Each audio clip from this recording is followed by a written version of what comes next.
दुनिया देख रही है कि डेमोक्रेसी का कत्ल हो गया है। जो अमेरिका के साथ खड़े हैं वो दिख रहा है कि डरपोक लोग हैं, डरपोक कमजोर देश हैं, कोई मजबूत देश नहीं खड़ा हुआ उसके साथ। हजरात, पहली तस्वीर, पहला वीडियो आ गया है, ये देखिए।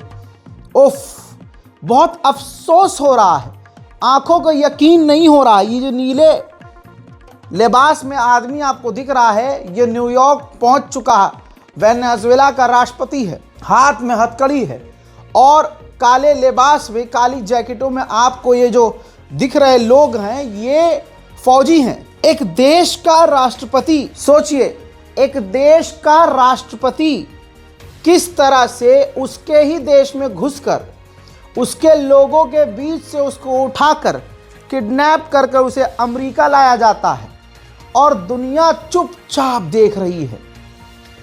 दूसरे इसलिए देख रहे हैं क्योंकि वो भी किसी देश के प्रधानमंत्री और राष्ट्रपति हैं, वो भी तानाशाही कर रहे हैं, वो भी अल्पसंख्यक समुदाय पर हमले कर और करवा रहे हैं। इसी वजह से वो चुप हैं कि कहीं ऐसा ना हो कि अमेरिका का राष्ट्रपति हमें भी उठवा ले। कुछ भी कर सकता है। अगर आज आप चुप हैं तो अमेरिका कल को आपके देश पर नजर डालेगा और आपके लीडरों के साथ कुछ भी कर सकता है। ये डेमोक्रेसी का खात्मा है। यही अमेरिका ज्ञान डेमोक्रेसी का देता है। भारत के खिलाफ रिपोर्ट जारी करी, दुनिया भर के देशों के लिए रिपोर्ट जारी करता है कि वहाँ हिंसा है, वहाँ अल्पसंख्यक समुदाय खतरे में हैं, वहाँ पर लोग खतरे में हैं, फलाना देश खतरा बन रहा है, ईरान खतरा बन रहा है, चाइना खतरा बन रहा है। और दुनिया ने देखा, नए साल की शुरुआत में बिल्कुल क्लियरिटी मिल गई कि पूरी दुनिया के लिए खतरा अगर कोई है तो अमेरिका और इजराइल। कनाडा के राष्ट्रपति ने कहा कि हम 2018 से ही वेनेजुएला के राष्ट्रपति को मान्यता नहीं देते, हम नहीं मानते उनको राष्ट्रपति, लिहाजा जो हुआ अच्छा हुआ है, इससे वेनेजुएला में आज़ादी आएगी।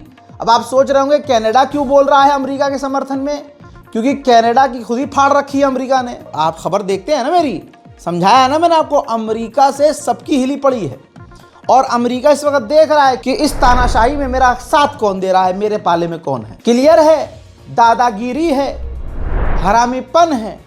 सोचिए खुल्लम, ये सिर्फ तेल का है भाई मामला। वेनेजुएला का राष्ट्रपति ना कातिल है, ना उसने नरसंहार किया है, ना वो वॉर क्रिमिनल है, कुछ नहीं है। वॉर क्रिमिनल तो बैठा है नेतन्याहू, उसके लिए तो अमेरिका, फ्रांस, जर्मनी, ब्रिटेन अपने देश के लोगों को मार रहे हैं कि प्रदर्शन नहीं करना नेतन्याहू के खिलाफ। खुला हुआ आ गया है सामने, ये देखिए, नंगे होके आ गए हैं। अमेरिका के विदेश मंत्री ने कहा है कि हम ये देखेंगे कि अब जो वहाँ सरकार है वो हमें अपने तेल देती है या नहीं। अगर नहीं देंगे वो हमें अपने ऑयल, तो हम हमला कर देंगे, बात खत्म।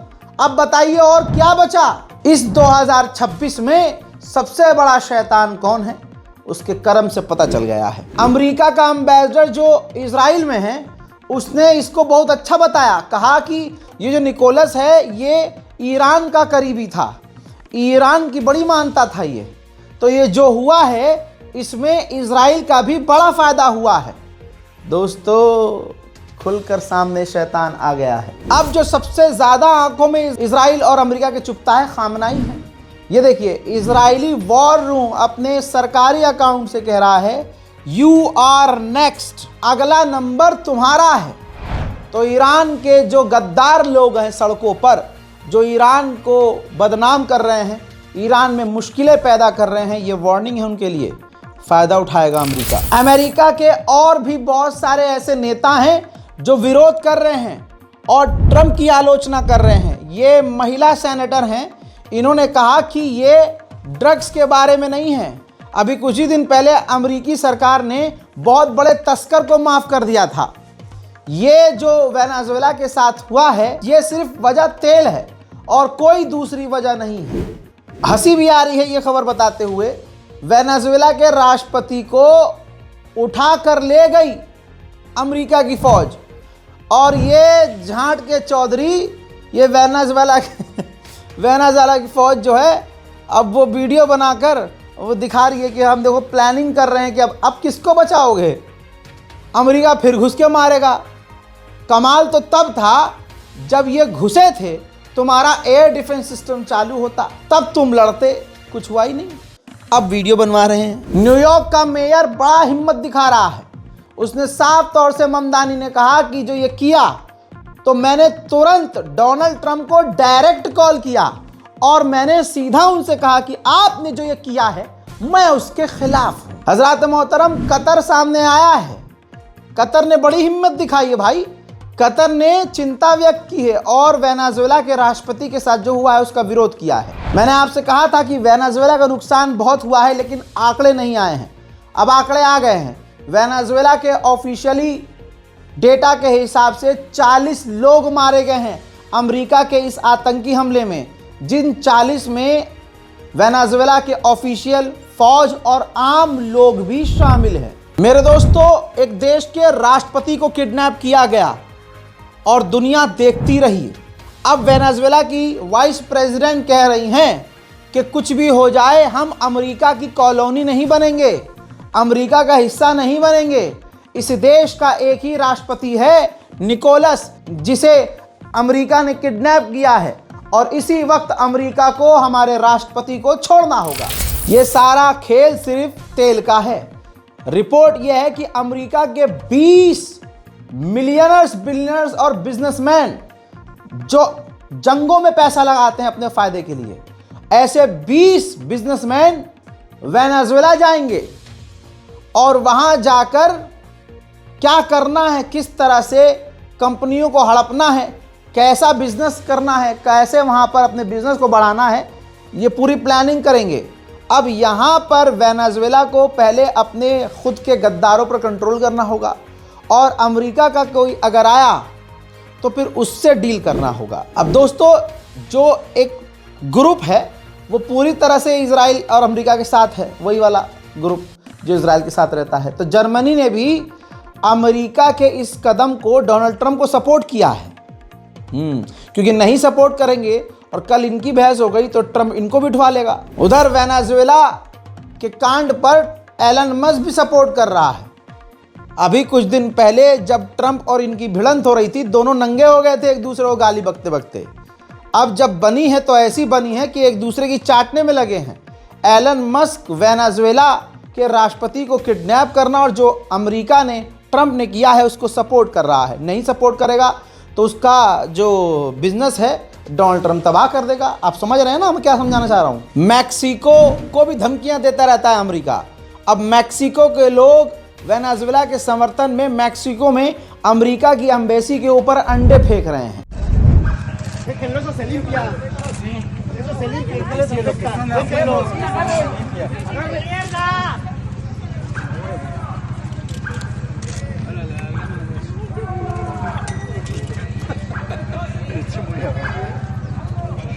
¿Quién se cree Estados Unidos?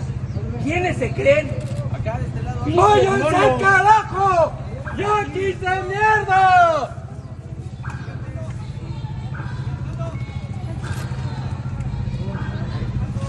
वहीं अमेरिका में भी अब डोनाल्ड ट्रंप के खिलाफ प्रदर्शन शुरू हो गए हैं।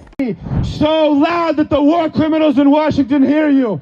Hands off Venezuela! Hands off Venezuela! Stop the bombings right now! In the USA! Donald Trump in the USA! Biggest threat in the world today! Biggest threat in the world today! Donald Trump in the USA! Donald Trump in the USA! Donald Trump के खिलाफ और Venezuela के राष्ट्रपति के समर्थन में Spain में भी प्रदर्शन शुरू हो गए हैं दोस्तों।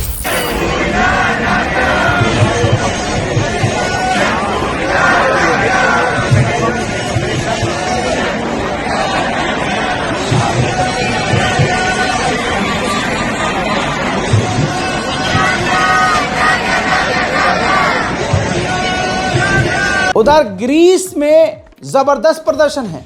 ग्रीस में जनता अमेरिकी एम्बेसी के बाहर जाकर अमेरिका के झंडे को आग लगा रही है। उधर क्यूबा के राष्ट्रपति खुद सड़क पर आ गए। तस्वीर देखिए हजरात, क्यूबा के राष्ट्रपति खुद सड़क पर आकर ट्रंप के खिलाफ, अमेरिका के खिलाफ प्रदर्शन कर रहे हैं। जर्मनी की सरकार कुछ भी कर ले, लेकिन जर्मनी के लोग अमेरिका के खिलाफ हो गए हैं और वेनेजुएला के समर्थन में जर्मनी की सड़कों पर अमेरिका के झंडे को जलाया जा रहा है।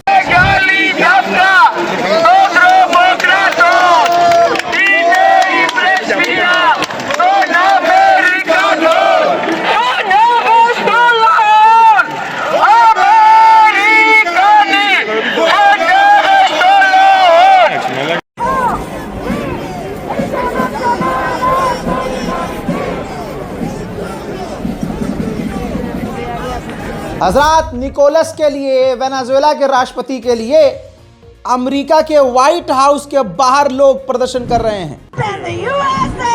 Donald Trump and the USA! Biggest threat in the world today! Biggest threat in the world today! Donald Trump and the USA! Donald Trump and the USA! उधर फ्रांस भी खुलकर अमेरिका के साथ है, लेकिन फ्रांस की राजधानी पेरिस में फ्रांसीसी लोग अमेरिका के खिलाफ इकट्ठा हो गए हैं।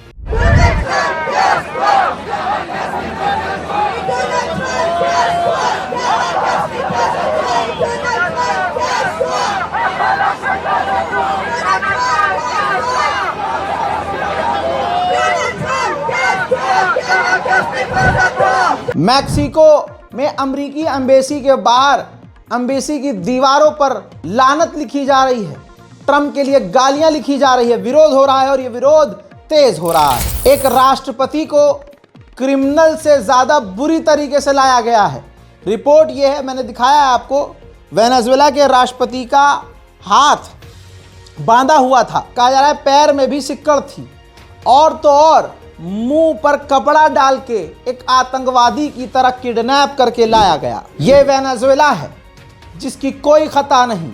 अगर आप वेनेजुएला के साथ नहीं खड़े हैं तो आप खुद गद्दार हैं और आप इस बात को सपोर्ट करते हैं, अमेरिका को सपोर्ट करते हैं कि कल को वो आपके मुल्क में भी ये काम करेगा तो आप हिजड़ों की तरह बस तालियां बजाते रह जाएंगे।